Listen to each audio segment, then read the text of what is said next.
ప్రభువైన యేసుక్రీస్తు నామములో అందరికీ వందనాలండి. బాగున్నారా? ఈరోజు దేవుని వాక్యాన్ని చదువుకుందాము. యెషయా గ్రంథం 43 అధ్యాయము 19 వచనంలో ఇలాగ రాయబడి ఉన్నది. ఇదిగో నేను ఒక నూతన క్రియ చేయబోచున్నాను, అది ఇప్పుడే మొలచియున్నది, దాన్ని మీరు ఆలోచింపరా? నేను అరణ్యంలో త్రోవలను కలగజేయుచున్నాను, ఎడారులలో నదులను కలగజేయుచున్నాను అని దేవుడు చెప్తూ ఉన్నాడు. నిజమే, నువ్వు ఒక నూతన క్రియ కొరకు ఎదురు చూస్తూ ఉన్నావేమో, నూతన కార్యం కొరకు ఎదురు చూస్తూ ఉన్నావేమో.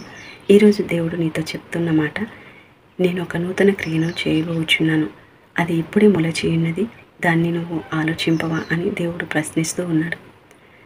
ఇప్పటి వరకు నీ జీవితంలో ఏ నూతన కార్యము లేదని బాధపడుతున్నావా? ఏ కార్యము జరగలేదని, నా వివాహం జరగలేదని, లేదంటే నాకు ఉద్యోగం రాలేదని, లేదంటే నాకు గర్భఫలము లేదని ఏ యొక్క కార్యం కొరకు ఎదురు చూస్తూ ఉన్నావు, ఆ కార్యాన్ని చేయడానికి దేవుడు సంసిద్ధంగా ఉన్నాడు. చూడండి, ఎడారులలో నదులను కలగజేసే దేవుడు అంటే అక్కడ నదులు లేకపోవచ్చు, కానీ దాన్ని కలగజేసేది దేవుడే.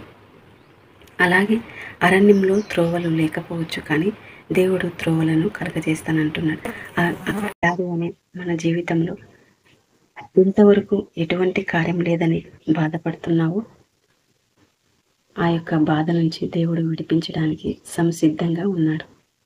కాబట్టి అధైర్యపడక, చింతించక, దేవుడు నీ యొక్క జీవితంలో కార్యం చేయబోచున్నాడు అన్న విశ్వాసంతో ముందుకు సాగిపో. దేవుడు ఖచ్చితంగా నూతన కార్యాన్ని మన జీవితాల్లో, ఈ వీడియో చూస్తున్న మీ జీవితాల్లో కూడా దేవుడు ఖచ్చితంగా చేయడానికి సంసిద్ధంగా ఉన్నాడు. అట్టి కృప దేవుడు మనకు కలగజేయునుగాక. ఆమేన్.